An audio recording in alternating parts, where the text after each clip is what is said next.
It's Thursday, August 29th, and this is Drive Check, a Cardfight Vanguard podcast, brought to you by the generosity of our patrons, including Mewwill, Alec Camacho, Sheehan, and Wesley Welch.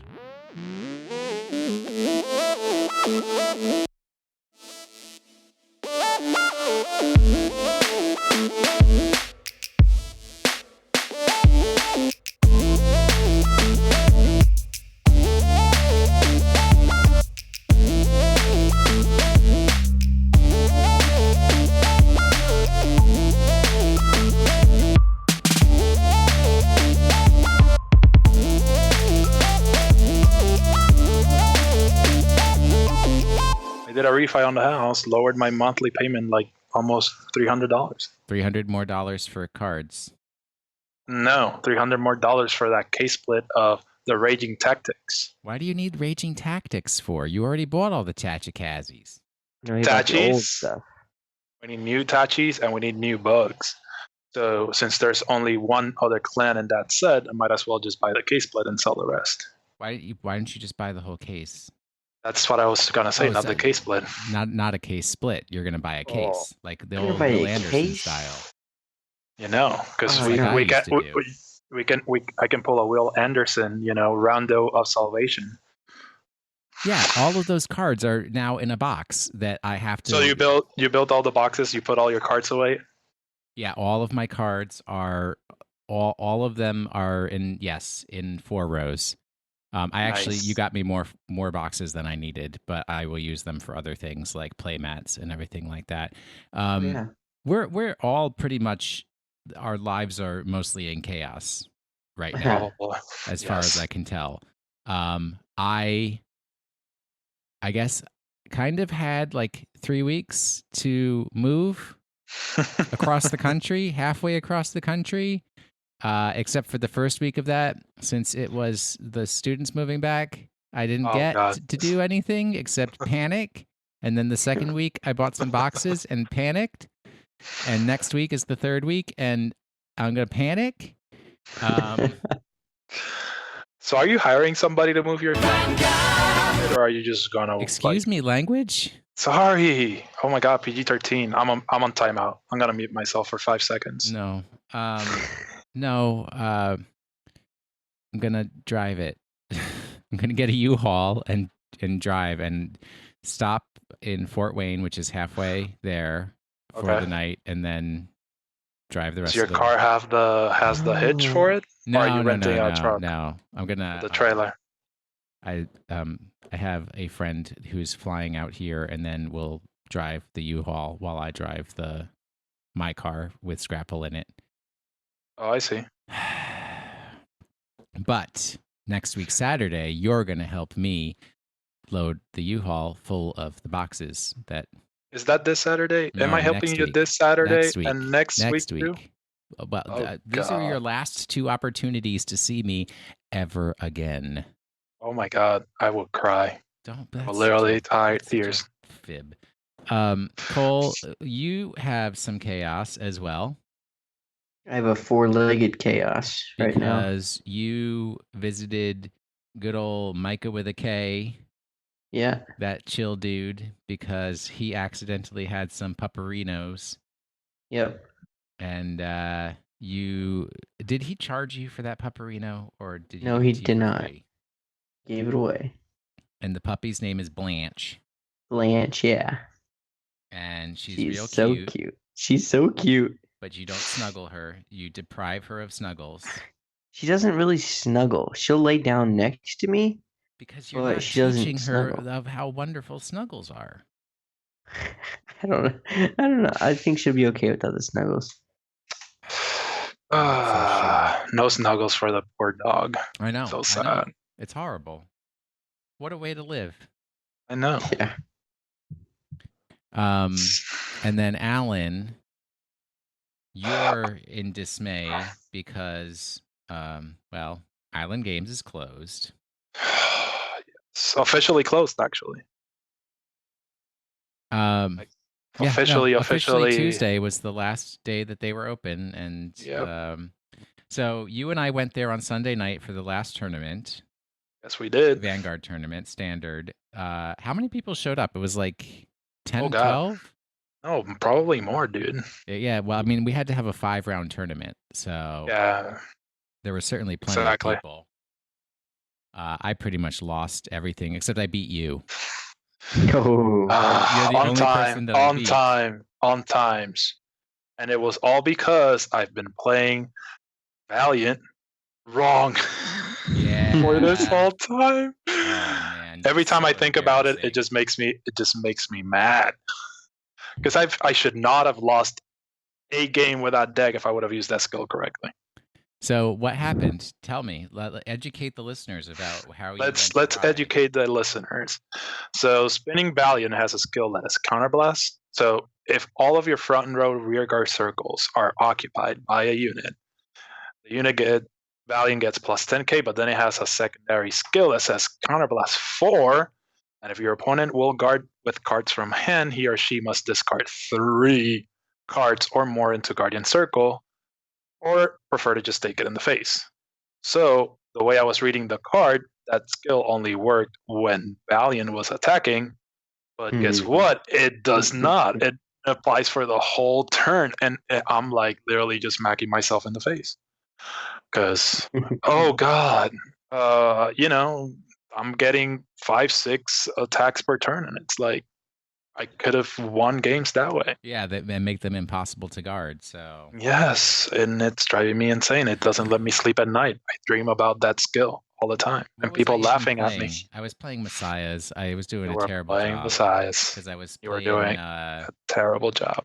what's that dude's name? Bottoms. Is that his real name? Yeah. Well, Alexander. Yeah. And We just call him Bottoms because there's like 6 other Alexes at the shop. But anyway, it's really weird. But his last name. he gave me a deck build for Messiahs to use, and it didn't work out for me. I think the build didn't fit your playstyle so much. Yeah, probably. Still needs some work. Except all those cards are packed away. So but you did nothing. You did do good in like going for the skills that needed to activate with the monk and the harmonics or whatever Messiah. Oh yeah, I mean that you did good. It was just that Except there were times like when I forgot to activate a particular skill that could have been useful. Yeah. That just comes with practice. Yeah, no, exactly. And I had never played that. I literally my options on Sunday night were to play Grand Blues, which I had never played before, or play Messiahs, which I had never played before. And I said to myself, this is the last time I will be playing Vanguard at Island Games. I'm going to play the deck that I came in here with, which was Messiahs. So. But yeah, I mean, it was.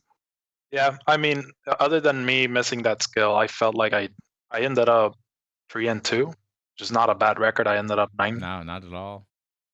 I ended up 9th place out of everybody that was playing, so it wasn't that bad. But yeah, no, my life is in turmoil. Island closed. We had the last Vanguard tournament. Will is moving away. Changing my job. Everything is changing. I'm gonna cry. I'm gonna have a second kid in 2 months. I know. I mean, that's your own fault. Cole is getting dogs and I'm getting babies.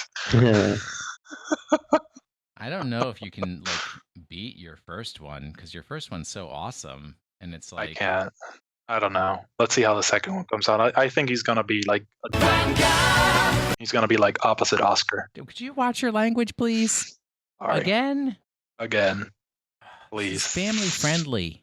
Thank you. I'm sorry. Excuse me. So as we were playing on Sunday night, David, who has pretty much given up Vanguard, yep, he had to be there for the last night of Vanguard at Island, and he was just bragging about his $10 deck. $10 deck. I mean, let me read you this deck list. First off, Barkle is the starter, and if you're playing Royal Paladins and you're still using Glime, I can't even talk to you. Shame. Barkle is out. You grab Barkle. Barkle is your starter. 4 Soul Saver Dragons. 4 Palamedes. 1 Hengist. Whatever is it Hengist? 1 Hengist. 4 Akane. 4 Loading Angel. 4 Great Sage Baron, Mm-hmm. 4 Pure Bright Pulcure? I can't read what that is. Volcano? Pure Bright something or other. 4 Pongal, 4 Indestructible Knight Karina. It's the grade 1 perfect guard. Mm-hmm. And 12 crits. 4 Epona crits, 4 Flogel crits, 4 Future Night Lu crits. They ruined his art. And 4 heals. The most basic deck. So here's the thing. Like, David's like running around. He's like, ha, ha, ha, I'm beating everybody with my $10 deck. David, listen for a second here. Number 1, numero uno for our Spanish listeners. Just because a card has gone down in price does not make it a bad card. Mm-hmm. I mean, and we're talking about Akane, right? Yep. Mm-hmm. So Soul Saver. Akane is still a good card. Well, I mean, this is just the fact that Akane is like 40 cents or something like that. It's still a good card. But number 2, David is a better Vanguard player than most people. He could probably win tournaments with a trial deck. So, but dude, $10. I saw the deck, and I mean, every time I see David pilot a Royal Paladin deck, it's like amazing. The dude, I think, only plays that, and he plays it amazingly. He mostly plays Royal Paladins. He played my Deleters at one point. Oh well, he plays most of everything. But whenever he plays Royal Paladin, it's like he connects with the deck all the time. Oh, is that why you're calling him Daigo? I did not call him Daigo. He called himself Daigo. Oh, okay. Self-proclaimed title. But I just saw him play a couple of rounds, and I mean, the deck was just it basically is Turbo Soul Saver. Mm-hmm. That's it. That's all it is. All it is. Turbo Soul Saver. Get all your pen up into the soul and then blast it out. Well, blast it out, do Force 2, and smack people in the face. That I mean, it was just so easy to play, and I like straightforward decks, which is why I said that I had to do like a mention about his deck today. Secret that I learned at on Sunday night is don't do Force 2 with Messiahs. Do Force 1s because, and I had to learn this from a high school student. When you like the thing that's hard for me to grasp and hard for me to pick up on still is that you're doing all of this. Take the top card of your deck and place it on a rearguard circle as lock, which is sweet, right? You're getting more rearguards. Fantastic. You're getting stuff for old Mr. Harmonix Messiah to unlock, so you get to draw all those cards and build a huge hand and all that. But the thing is, you're gonna be grabbing some triggers that way. You're gonna have some triggers out on the field. So if you're using Force 1, those triggers will at least be what? 15K? 15. Yeah. So they'd be useful. So they actually can be used. Rather, if you're using Force 2 and they're just hot garbage with an extra crit. Hot garbage with an extra crit. Yeah. That's my life. My other lesson from last Sunday was I played Bermudas for the first time, and I got to tell you, it was the most negative play experience I had ever had in my life. Oh, playing against Bermudas. Yes. Oh my God. Yeah. It's awful. I mean, the MP was brutal. It's like, MP? here, let me. It's negative play experience. Oh, NPE. Never heard of that before. We use that in X-Wing. Look, this ain't an X-Wing podcast. Look, I'm just saying, dude, I need to get you. Oh, by the way, tripods and biplanes is like $60 to get the core set. Tripods and triplanes. Whatever. Anyway, I mean, he literally was just, with that first ride, my first game, I died on his first grade 3 ride. That's it. Yep. I believe it. Yep. You know, and then the second game, I lost it out of like I took 5 damage on his first. I took no damage. First rate grade 3 ride, I went all the way to 5 damage. Yep. I'm like, it's impossible to play against your deck. And he was like, oh, but it's getting nerfed next week. And I'm like, no, it does September not 20th. September 20th. So it does not matter. This deck is so dumb. all right. We'll get to that in a second. I want to bring up a have- couple things first. Well, we had. Yeah. Did you want to talk about other stuff, or did you want to talk about Go our ahead. topic? Two things. Well, I guess the topic we can talk about later, but this one is it was an errata from last week. Oh dear. Oh, what did we do wrong? We were talking about the Tsukiyomi building correctly. I'm going to read Crescent Moon again. So Okay. at the beginning of your ride phase, if Godhawk Ichibiyoshi is in your soul, look at 5 cards from the top of your deck, put 1 card from among them into your hand, put the rest on the bottom of your deck in any order, and discard a card from your hand. So that's any card. And then if you discarded Goddess of the Half Moon Tsukiyomi, which is the grade 2, you ride it as stand, and you can't ride this turn.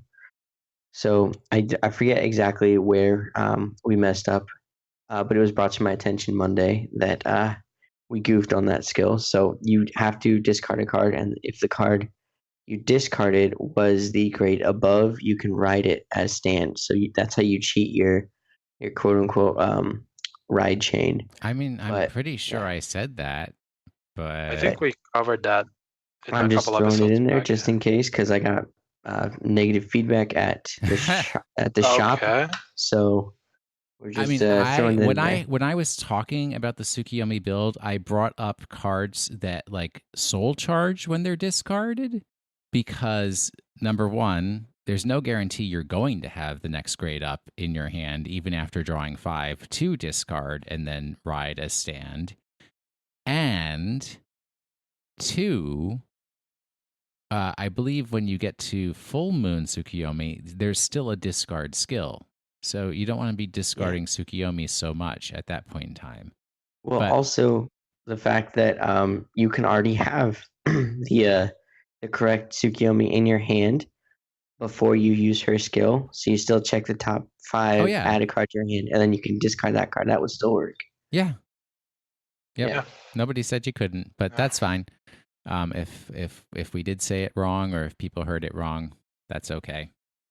Well, look, Cole, you put all kinds of information in here. I did it real quick. Wow. That's pretty swift. I'm impressed. So we got a ban list, which we didn't talk about before because it came out after we recorded. Why does it always Friday happen like morning. that? Yeah. Well, no, that's okay. We knew it was going to come out on Friday. So you have in standard so it's Bermuda Triangles. Mm-hmm. You can have either Lissolettes or you can have Sonatas, but you cannot have both in the same deck. Correct. What does Lissolette do? Lissolette is the grade 2 from the trial deck, and first off, it can be called as a grade 1. So if you're on grade 1, and you can throw that down, and then it counts as, well, it doesn't count as a grade 1, but you can play it as a grade 1. Yeah. So when it's played, you check the top card of your deck. You can either choose to call it to a rearguard circle or put it into your soul. So the reason that this is a big deal is because you could top deck Sonata, then you can call Sonata. So bam, right there, you've already got part of your melody engine on the board, and you're ready to turbo it. And Sonata is able to, first off, she gives 5,000 power to all of your other units with melody. And then if she was on your Vanguard circle, then you can use her ability to call out other melody units as well. So this is really how you would get a grade 3 on your grade 1 turn, and 18k grade 3 attacking as well. So, and it happened more often than not. So it was a pretty big deal. So I don't see many people choosing Lissolette over Sonata, because Sonata is who you always want to be riding 90% of the time, and also she's like the linchpin in your deck. She's the one who searches for your other melody units. So the fact that you wouldn't be running her is kind of absurd to me. I have heard an argument for Liselet for the early game and whatnot, but I don't think Bermuda needs early game because they still have it. But late. Yeah. All right. So in premium, which is extra aggravation for me, esteemed deity of abundant waters, Ichikishima, which is the Ichikishima that came out as part of the premium collection. So like a month and a half ago, cannot be played at all. Cannot be used at all. Oh, whatever. I never got to use it. Good. The card was trash. It was awful. It was so oppressive, Will. It was terrible. Whatever. Ichi Tom was oppressive for a period of time as well. It still is. You can still use the old one, and it's still just as good. Well, not just as good, but it's still pretty good. But the fact that you couldn't perfect guard or use your G Guardians at all was insane. It's because you just couldn't guard these attacks coming through, and you could do it first stride. Yep. So, and that's usually how you would win. You would rack up damage, and then first stride, boom. You can't guard this attack and you're dead. All right. So the other hit for Oracle Think Tank is Magical Calico, which no one was using as a starter, cannot be used as a starter. So if you've never heard of Magical Calico, because that's a common that I pulled and put right in my binder and promptly forgot about, it has skill of GB1 and Oracle are required. And Oracle means you have to have 5 or more cards in your hand. You can soul charge Magical Calico, choose a card from your hand and discard it. Search for up to 3 cards from your deck, reveal them. Your opponent chooses 2 cards from among them. Put the chosen cards into your drop zone, put the rest into your hand, and shuffle your deck. So basically, you pull out 3 cards and you get to keep 1 and you throw away 2. But you're actually throwing away 3 because you have to discard a card from your hand. So you don't even get hand advantage off this.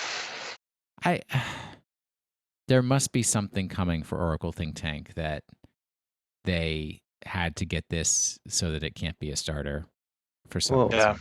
What I've heard is there's at least one guy who topped in an event in Japan, and he essentially used it to search for Ichitam, or not Ichitam. What's his name? Tom. I can only remember Tom. Silent Tom. I can only remember Tom, but he did it to find Tom, so he had Tom in the available for the first stride. Essentially, that's what you're using it for. So, well, I guess it does guarantee that you get a particular card. It lets you tutor for a specific card. Yep, and I don't know if you can stack your deck in the meantime and then just use her ability to grab that Tom, or the cat's ability to grab the Tom. I'm not sure. No, because you shuffle. You would stack it with other cards, and then you use this card's ability. Wait, but if you stack your deck before you use this card's ability, you're shuffling your deck, so you're unstacking. Are you shuffling your deck before you check for Tom? No. Search for up to 3 cards from your deck, so that's not checking the top. You're just searching your deck. Oh, you're just literally searching. Sorry, I thought it was search from the top. No. So if you want Silent Tom, you search out 3 Silent Toms. Your opponent makes you throw away 2, and you keep 1. Yes. Okay. Gotcha. But also, this doesn't work for the first stride because it's GB1. So if you're going second, you G guard. Boom. There's a lot of ifs going on here, but whatever. That ugly cat that nobody was using, nobody will continue to use. So, but then more Bermuda hits. So Luxury Wave Ellie did what? She was the G guard.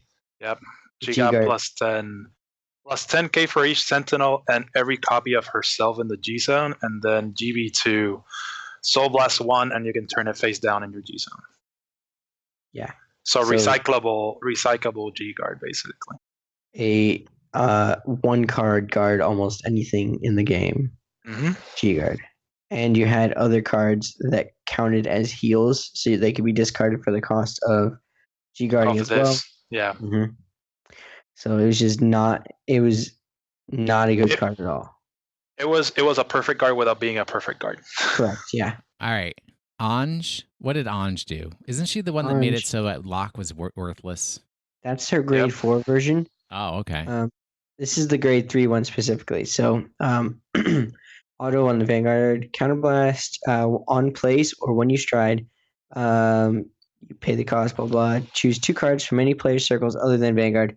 Return them to hand. If one or more of your opponent's cards were returned, you draw a card. If one or more of your cards were returned, search your deck for up to 1 card with GB2, reveal it, put it into your hand, and shuffle your deck. And then she has a GB2. When you would discard cards from your hand for the cost of stride, you may call those cards to rearguard instead. So get rid of that overpowered garbage. It was limited to 1. Because what people would do is they would place her and then use her ability to search herself out so that you could either use her to stride or you can use her to ultimate stride as well. Yeah. And you could call her too because it's a number and then bounce her back and then do stuff. But yeah, it was that was the linchpin behind Bermuda Triangle in Premium for ever since that set came out. So a long time. Crimson Lion Cub Kerf is a gold paladin. That's the Turbo SL. And this is the one that got you to grade 3 real fast. He's the starter. Yeah, he's a starter. It lets you search. I can't remember what he lets you search for, but so if choose a unit named Curve and Gareth from rearguard circle and put them into your soul. If you have Bumains on your Vanguard circle, search your deck for Incandescent Lion Blonde SL, write it.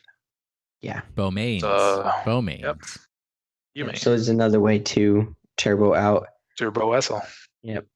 Evil Eye Video Game Emperor Shiranui Rene and Shura Stealth Dragon Jamyo Congo. What's the deal with those two?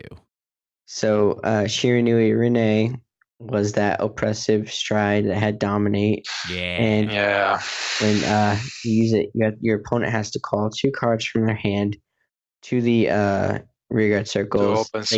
They get plus 15, I think. And attack your Vanguard. I think they get a crit as well, and then they attack your Vanguard immediately. And then Shura Stealth Dragon Jamio Congo is the new VR for New Batama, where during both players' turns, by the way, your opponent discards down to 6 if you have a grade 3 in your. I think it's if you have a grade. I can't remember, but they ultimately they can discard down to 4. So if that's on your Vanguard circle during your opponent's turn, at the end of their turn, they discard down to 4, and then you ride Shiranui Rene, and then you make them call 2 of their cards from their hand. They end up with 2 cards. 2 cards in their hands, so they can't really guard anything, and then you just destroy them. Yep. So plus 10 and a critical on GB3.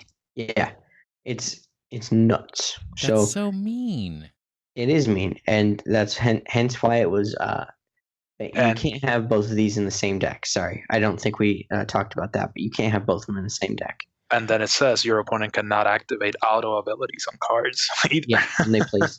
Oh, is it just on cards in general, or your when opponent they place? It says dominate them and attack your opponent's Vanguard at one time. Your opponent cannot activate the auto abilities of the cards called. Yeah, so not all auto abilities. Yeah, no on place. Yep. The ones that you're calling, if they have like a when place call something else, because that way, especially for gold, it's like when place call a card. If the card's being dominated, you would be able to call a card that activates its effect, and then you just call over it, and the card loses the domination automatically. Mm-hmm. So that's what they were trying to get out of that one. It's a good thing that they hit this card before it came out. Well, I think it came out. It's out in Japan, but they're limiting it before it comes out in the States here. Or in England, sorry. Yeah, well, restricting, not limiting, but you can't have both of those in the same deck. It's like the Pokemon card that they had to ban like the day after it came out.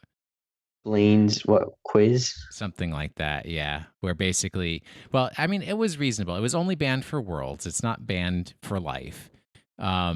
And basically, the point of the card is your opponent had to guess some wording on a card that you put face down in front of you, and they banned it for Worlds because there's so many people that speak different languages, and the cards are all in different languages that it'd be a little bit impossible for somebody to guess the wording Yeah. and the language for the card that you put down.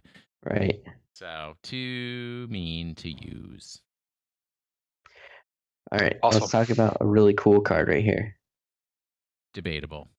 So this is a promo for the new set that comes after Raging Tactics. It's the first set of the Shin arc, and it is a Genesis Grade 2, 10k Power 5 Shield, auto on the Vanguard Circle. When placed, cost Counterblast 1 and Soul Blast 1, draw a card, and you get an Imaginary Gift Force, and then you put that marker on your Vanguard Circle.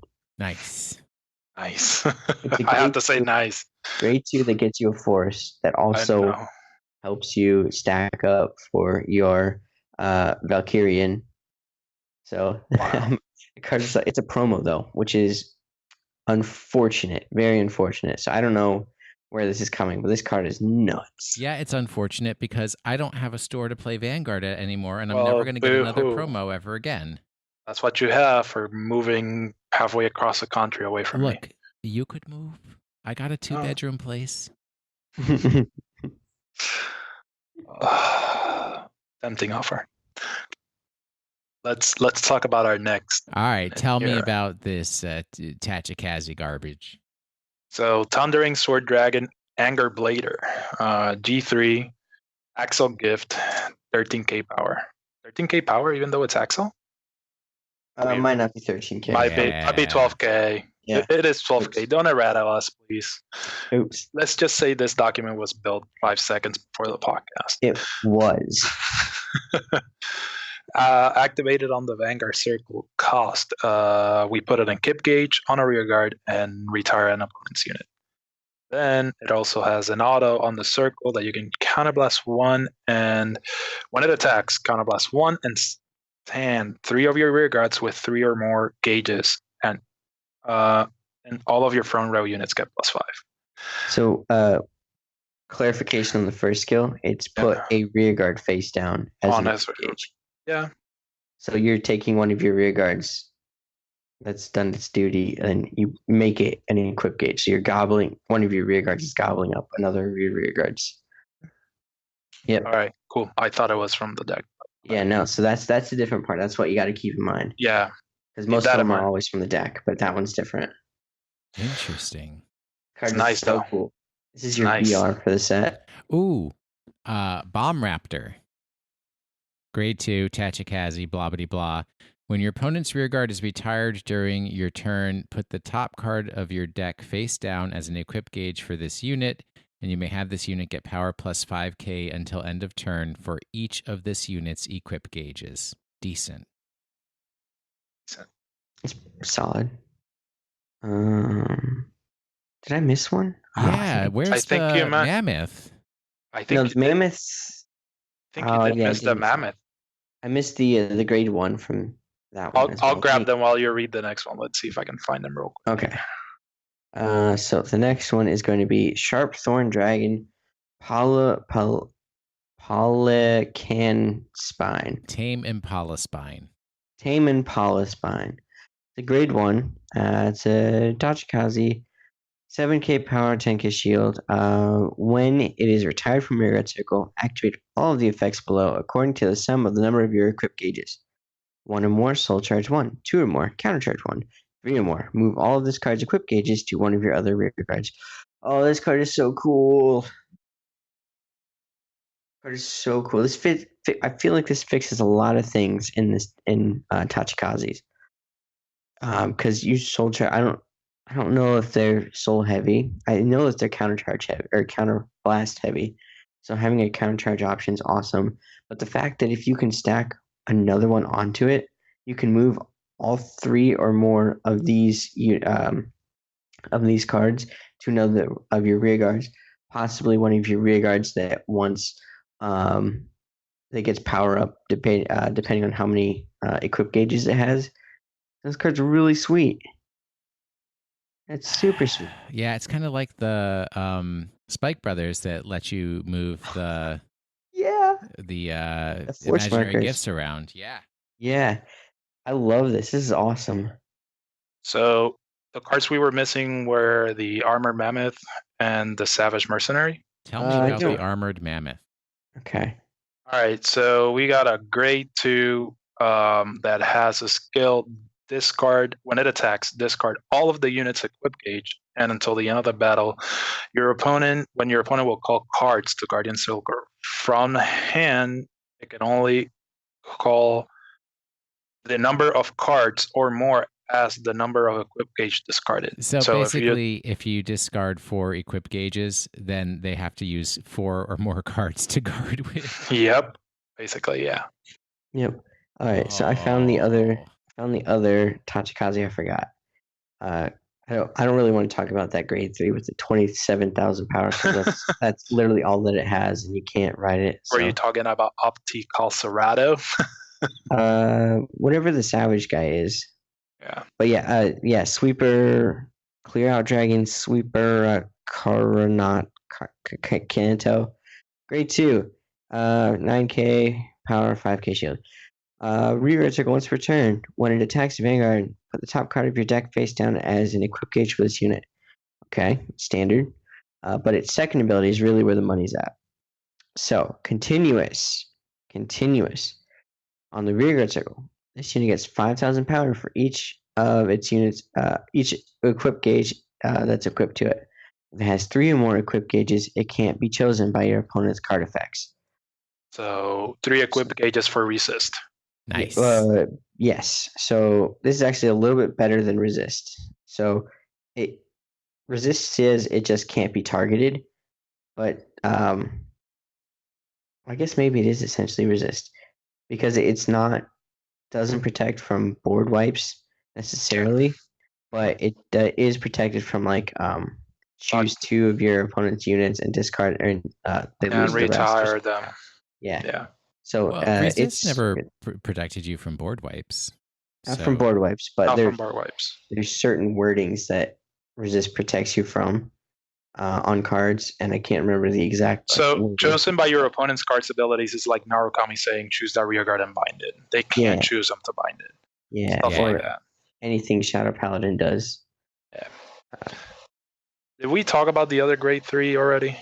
No, that's the one I didn't really care about. Not the 27k one, the other one. Oh, that one? He's really simple. So it was like, yeah. I mean, it's just more equip gauge. Yeah. But the good thing is Vanguard and Rearguard. Oh, yeah. And it gives a gift. Yeah. So there's that. Important. I don't think it's that great, but I think as a budget option, it's a pretty solid backup. Oh, shoot. Okay, I forgot to... we got some information on the Mysterious Fortune, which is the set that comes after the main booster of the Shin arc. Yep. And it features Great Nature, Gold Paladin, and Neo Nectar. And they kind of gave a synopsis of what they're all going to do. So Great Nature focuses on the lottery/fortune ability, which is milling themselves, and then depending on what is the top card of your discard or in your drop zone, you get an effect, like what they've been doing essentially. But I think they're actually calling it, giving it a keyword like lottery or fortune. I'm not entirely sure about that yet. No keywords, no. Well, we've got melody already, and I actually think lottery fits this very well because it's a random mill, but also like depending on what you get a certain effect. I don't know. I really like that. Then we got Gold Paladin, so they're going to get effects based off of the amount of unit or the number of units called. So they're going to continue with superior calling and whatnot. Doesn't say anything about superior writing, so I think we're finally moving away from Ezel. So that's neat. And then Neo Nectar is going to have Arboros, which we already knew about, and plant tokens. And we get Peony Musketeer Toure and Peony Musketeer Martina with new abilities. And those are the original Legion and Legion Mate. So the Legion pair, I guess. So that's pretty We're sweet. getting Legion cards that aren't Legioning. Yep. But I Nice. think they'll probably play off each other if Dragonic Overlord the Great is any indication in how it played with what's its face? That dude. Yeah, that dude, the Dota? grade 2. Doha? Neoflame. Neoflame. Yeah. Blade Masters Doha. Yeah, so that's the thing. Super excited for what these cards do. Or what they're going to do at least. And all the arts look really cool. And I can't wait to see the new stuff. Nice. Okay. Did they announce the other ones? The ones for like Jin's group? Yeah, that's what's coming up right before this. Oh, okay. Awesome. Yeah, so that's going to be Genesis. It's true. Angel Feather, and Nova Grappler. Nova Grapplers. Yeah, it's a really weird set, and I'm all for it. Yeah. Gonna get my angels. Right. Gonna update my angels. So, I want to talk about. It's kind of going to play into our actual main topic, but at my locals Monday, I had probably one of the best matches of my life, but it was good because I played really bad. And I was playing against Bottoms, and he was playing his Messiah deck, and it was doing work, but I was also keeping up with Grand Blue.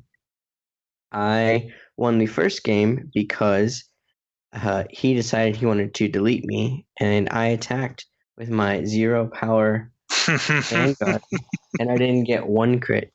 I got 2 crit, and he no guarded. So he went from 3 to 6 right there.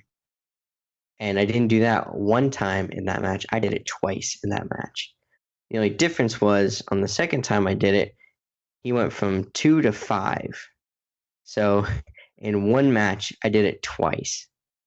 And it felt real good. However, there was 1 point in the game where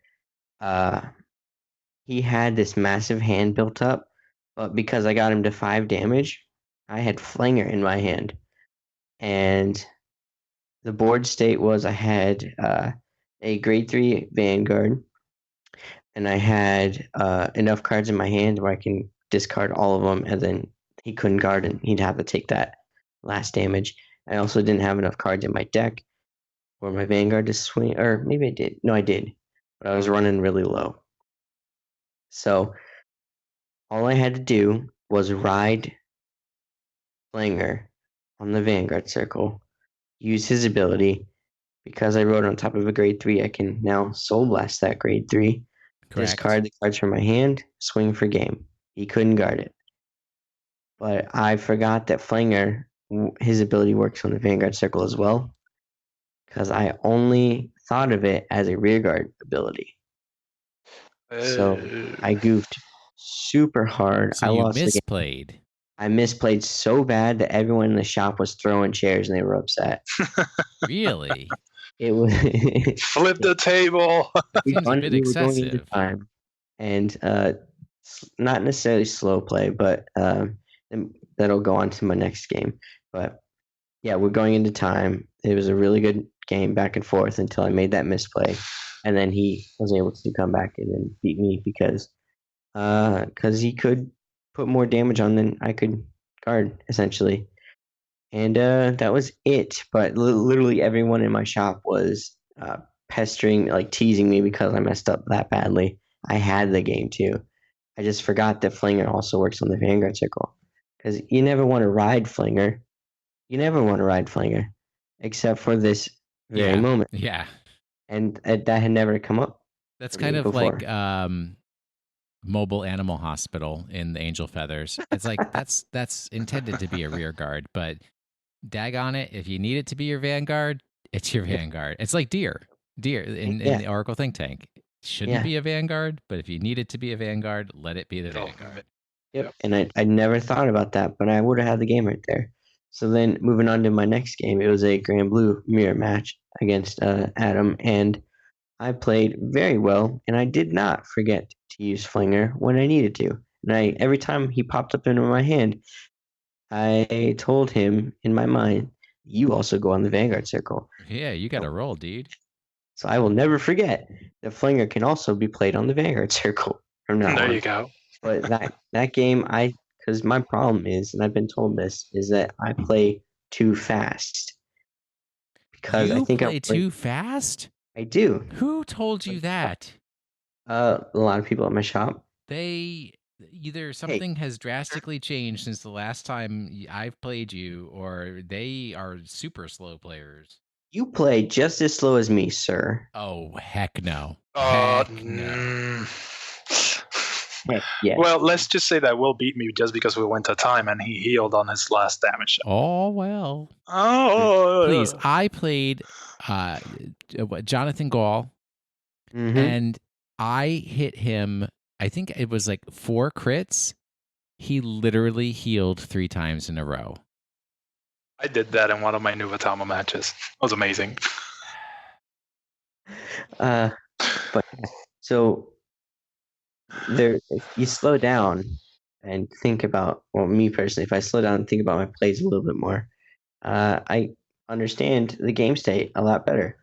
So that's kind of pushing into the topic on like what exactly is slow okay, play. so we have 2 issues that I wanted to talk about. It's not what exactly is slow play, but I want to just kind of get a discussion around 2 events that have happened recently. So number 1, for people who don't pay attention to Pokemon trading card game, at the Pokemon World Championships, in the finals, one of the competitors lost its best 2 out of 3. They lost one of the games because they were penalized for slow play, and the penalty was that their opponent got to take 2 prizes, which were the last 2 prizes their opponent needed to take. So they basically just won the match by default.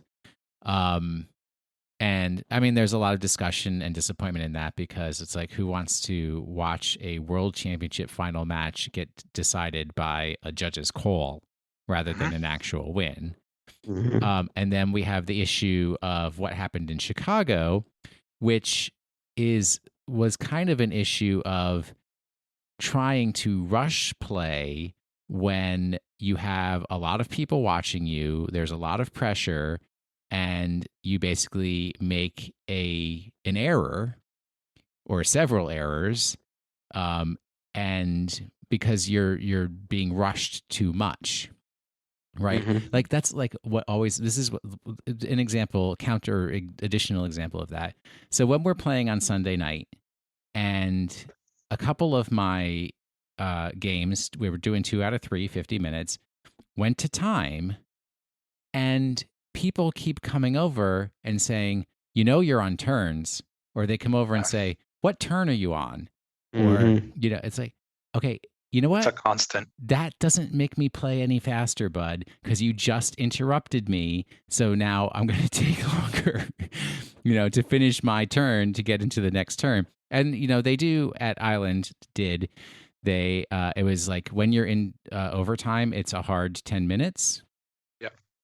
But it's just that counter to slow play of rushing, because you feel the pressure of, especially what kills me is when like people gather around your table and they're all staring at you. And I'm like, can I just play my match? Could you leave me alone? Could you go away? Let me I will finish much faster if I don't have 8 people staring at me and every decision that I make and everything like that. So my issue with slow play is not necessarily, because I as I've said before, I don't like to live in a world of should. So statements I don't want to make are, somebody who is at a world championship level should be able to play faster and make decisions faster and everything like that. But on a base level, if you are a competitive TCG player, you should, see, I said the word, but you have to be at an ability where it's not taking you 2 or 3 minutes to choose each and every action that you take. So that's where slow play comes into effect. But so there's also a spectrum, because the most egregious slow play is when there's really only one action you can take, and you still take 2 minutes to take that action when there was like literally nothing else that you could have done. Why is slow play a problem? Well, one, in timed tournaments, if you force things into time and then it's based on like how much damage each person has, and you can stall them out, and it's like, oh, well, I ended up with less damage and we hit time, so I win. That's kind of cheating. But also, if it's like cheat strategy, when you slow play, it's, how much can you sit and watch somebody else as they're trying to figure out and make a decision? There's a limit for that.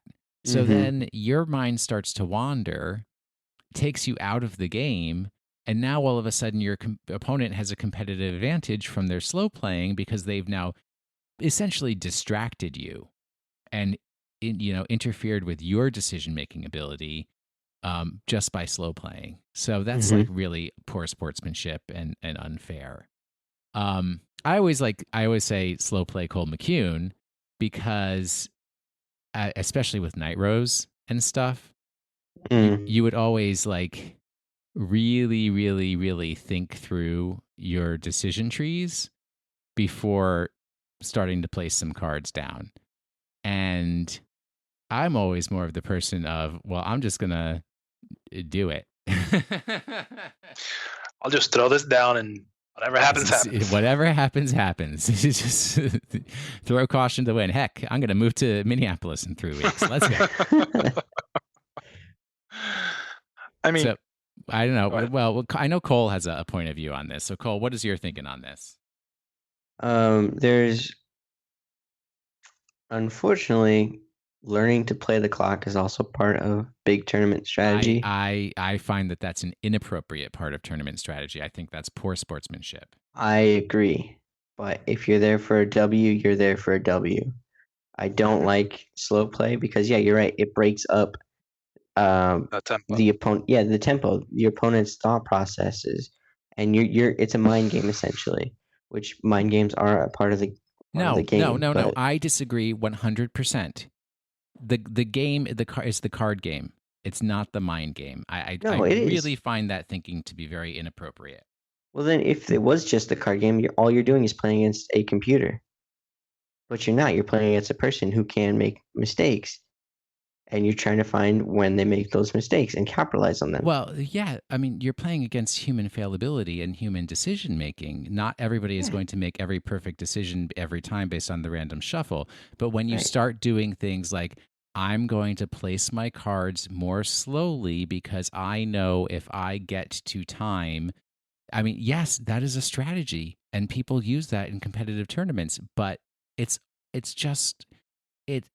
poor sportsmanship. It's the only words I can have for it. It's not playing the game the way it's intended to be played. It's taking it to a different meta level, taking it outside of the game, and then bringing in other factors that allow you to win. Not because you played the better game, but because you manipulated the other factors that really, if it wasn't a timed game, all of a sudden that factor goes away. I mean, yeah, you will never see me agree that doing that kind of strategy of stall tactics and everything like that is ever an appropriate way to win a match. I can't accept that. No. I'm not saying that I purposely do that, but I know other people do. Like, I hate going into time so much. I know people who absolutely think through all of those meta, outside of the actual gameplay, outside of the decision tree, actions that can be taken that, are on the edge of cheating. They're not cheating, but they're on the edge of cheating, and they take advantage of those. And I find that very, very distasteful because it really takes away of the fundamental principle that I came to play this game to have fun. Yeah. And winning for me is actually secondary. Yeah. That's why I think casual Vanguard is the better kind of Vanguard. I don't like competitive Vanguard at all. The only good thing about competitive Vanguard is you get to play against better players theoretically and see different decks. But that is about it. If it were up to me, I would just keep this game super casual, switch decks whenever I wanted to. I messed up. Can I take that back? Is it too far to do that? Okay, Yeah, let's I try this now. agree. That's like when me and Yeah, Alan play, and he's like, "Oh, Yeah. that's fine." yeah, Yeah, Yeah. like it's casual is just more comfortable to just play. It's like, well, it's like, oh, I missed the skill. I'm like, dude, just retrace your steps and see where it fails. If it's too far back, then we just keep going. If not, Yeah. go ahead and do it. Exactly. Yeah, like there are other games that can be way more competitive, like Magic, for example. Magic is like I would say probably the competitive card game. I guess Yu-Gi-Oh is kind of second Yeah, I mean, there, Yu-Gi-Oh but is like Yu-Gi-Oh Magic's dark shadow twin.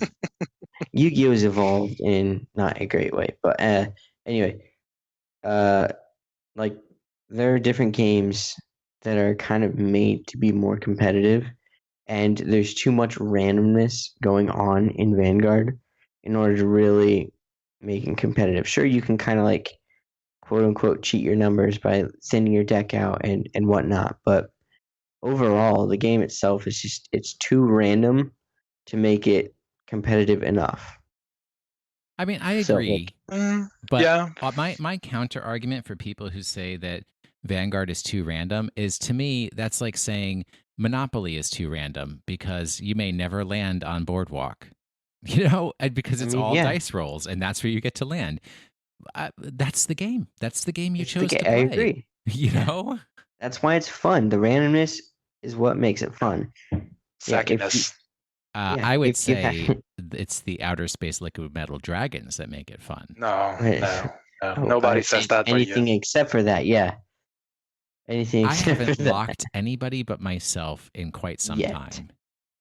Thank God. Yeah. Thank God.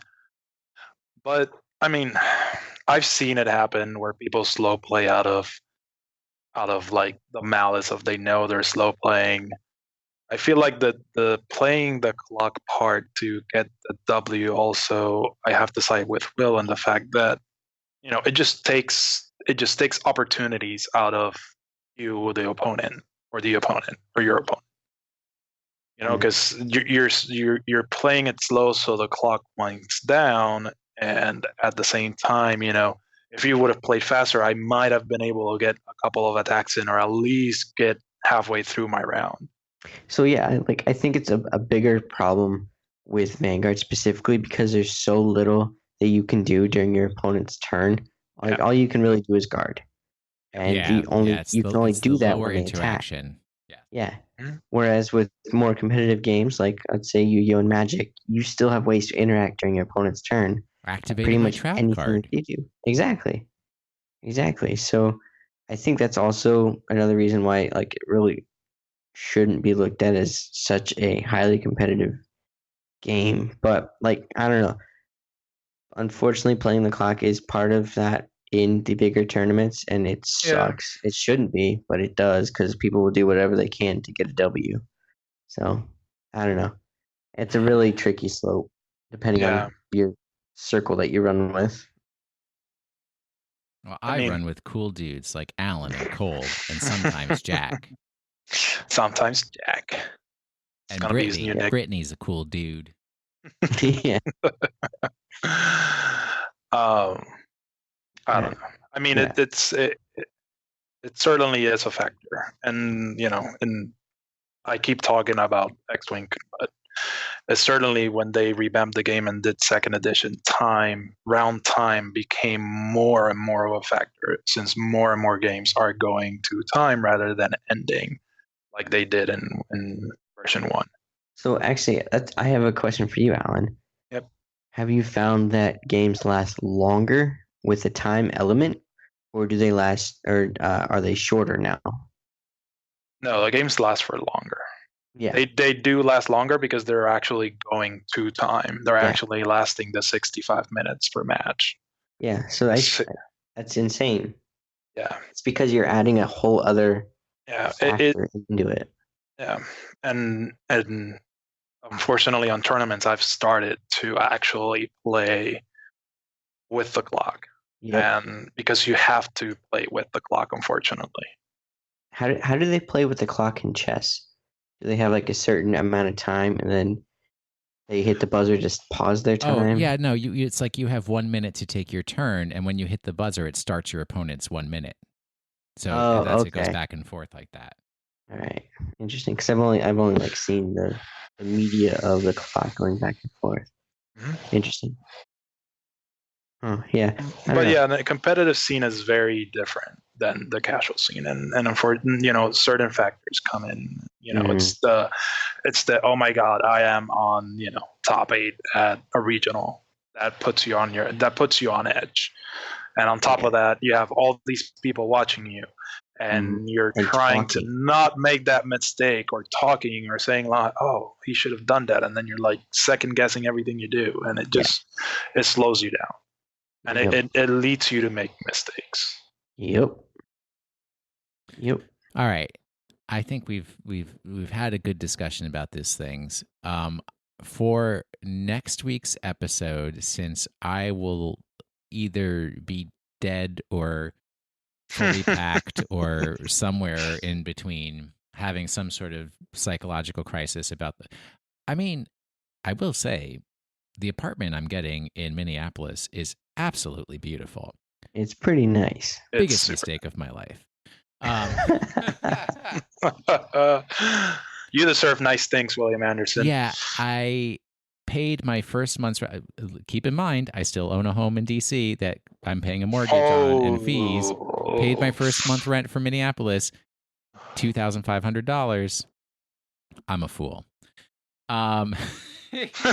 So for next week's episode, I would really appreciate it. I think since Cole and Alan, and if possibly Jack can get in on it, are going to be left to their own devices. If people could write in with some questions, I'd love to hear people's opinions about either slow play, playing against the clock, or using the clock as strategy, or sort of meta tools as strategy. Like, seriously, bad breath is almost a meta tool of strategy, because when somebody's breath is so stank that I can smell it all the way across the table, I can't focus on the game, and I just want that game to end as quickly as possible. Yes. Oh, they cough and they. It's so gross. Smoking halitosis. And you pull out your hand sanitizer, you just rub all over your face and your tongue. And sanitizer. So either that you put some stuff, in your nostrils. Or the opposite of high pressure play and the mistakes that people can make when they're under high pressure, of a lot of people standing around the table watching them, talking around them, interrupting them and saying, "Which turn are you on? We're on turns. How many turns do you have left? Do you know how turns work?" Dude, I have been playing Vanguard since before you were born. Yes, I know how turns work. It happened in our match. It did. It's like you and I, Alan, are... we're obviously not the longest running Vanguard players at Island, but heck, we've been going there for like 4 years. Yeah. We know how turns work. Yeah. DriveCheckPodcast@gmail.com. Please send in your opinions, your thoughts, and we'd love to hear about that stuff. Send us something you think might be interesting to talk about. Doesn't necessarily need to be those topics. Just talk to us. We want to hear from you too. But the other thing that people want to hear about is which card in Aerial Steed Liberation is currently the most expensive card. Isn't it funny how rapidly these things keep coming back? I know. Wait. Most expensive card, all rarities. No, don't open up anything on your computer. Wait. Cheater. I need my cheat engine. No. I need to play the meta against Cole. I need to pull up the card list real quick. Come on, it's Royal Paladins. I know it's probably. I'm gonna vote Solitary Knight. Cancel that. Yep. I'm saying. Oh no! Super extremely rarity Blaster Blade. No, I think it's the XVR of what's his face of Gancelot. That's Final what I'm answers. saying. Okay. Alan does not get the bonus. Cole gets the bonus. Nice. Solitary Knight Gancelot. Because nobody wants Blaster Blade. We've already got 20 bajillion. No, but this is the XVR Blaster Blaster Blade. Blade. Wow. Solitary Knight Gancelot, $179. Wow.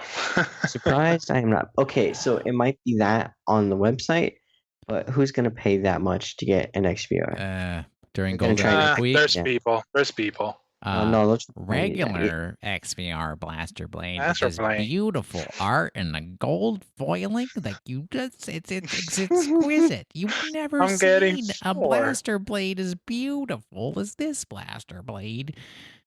$99 market price. They are selling at $170. Oh.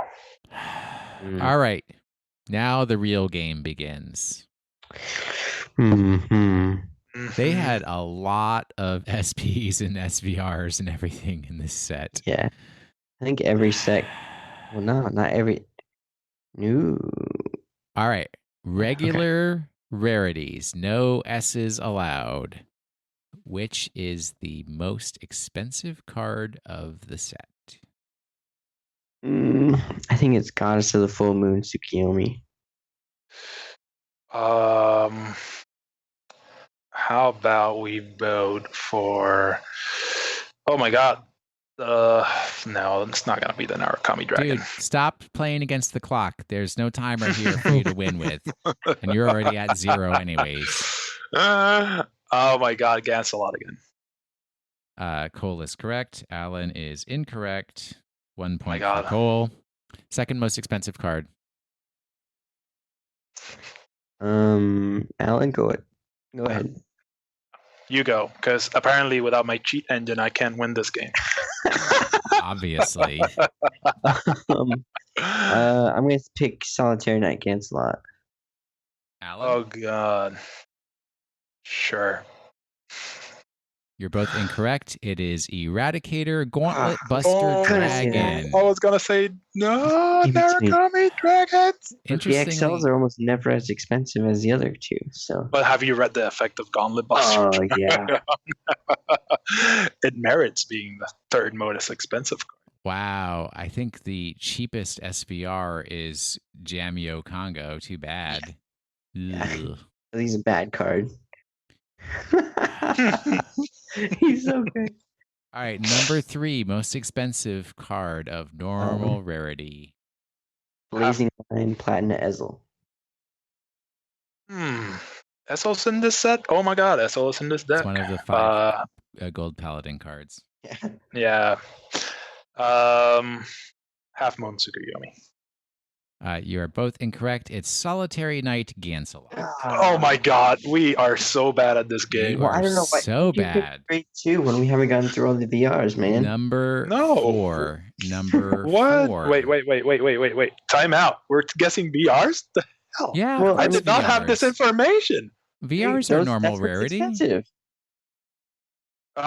Okay, now I know. Now I can play this game. Oh come on! You were picking Gancelot, who's a VR. Number But 4. Number 4, please.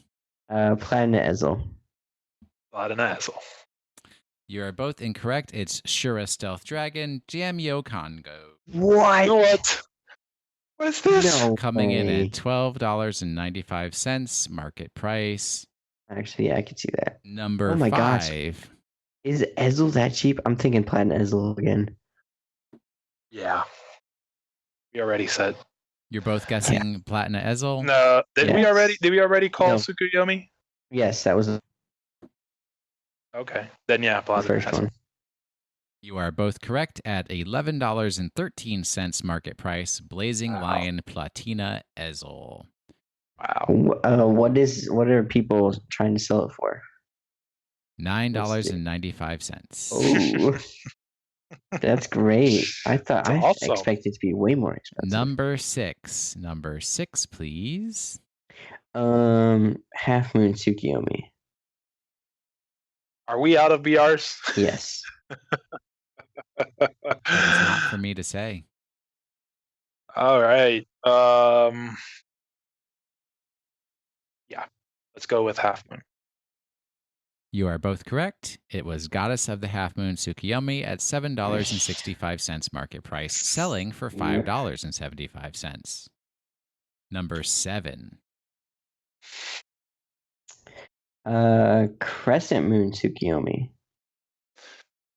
Let's change it up. I'm gonna say, let's see. Let's call an origami card out here.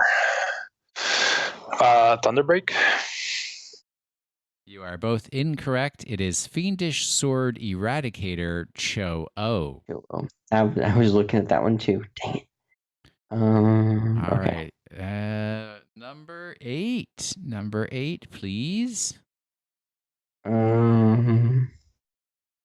These cards are so much cheaper than cards used to be.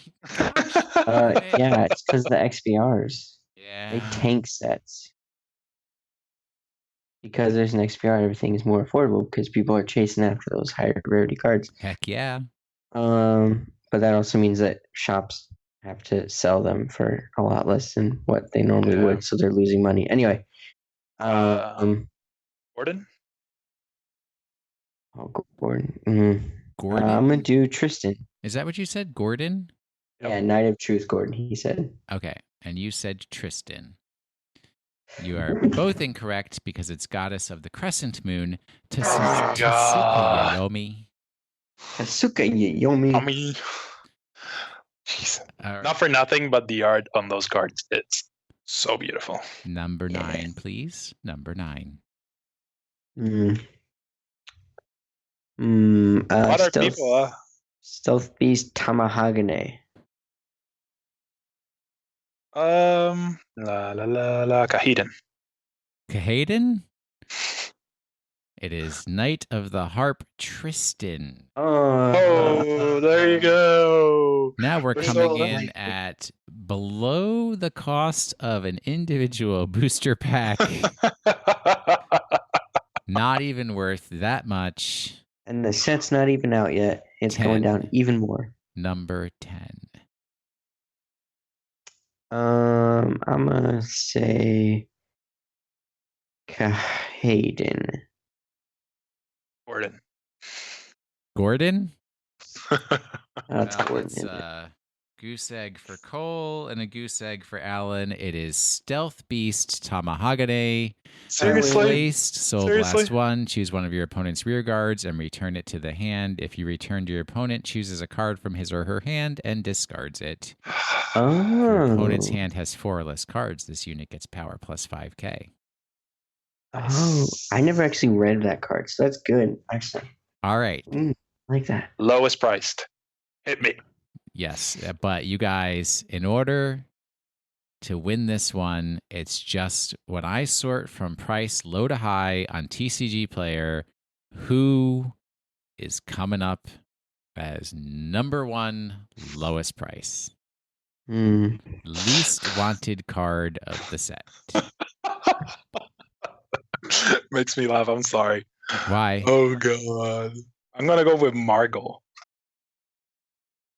I'm going to do Stealth Beast Arakuragi Sune. Well, I can't believe there is a grade 3 in this lowest price set. But seriously? The answer is a front trigger known as Greeting Drummer. Gold Paladin, one of the Gold Paladins. Wow. All right. Alan, you got 2. Lost. Cole, you got 4. Nice. Congratulations. Cole is this month's winner. He gets to get flown out to Washington, D.C. so he can carry boxes into my U-Haul. And I will drop him in Fort Wayne so his family can figure out how to get him back to Cincinnati. Yeah, they'd love that. Please Wow. review our podcast on iTunes. I know at some point soon we are going to be revising our iTunes feed.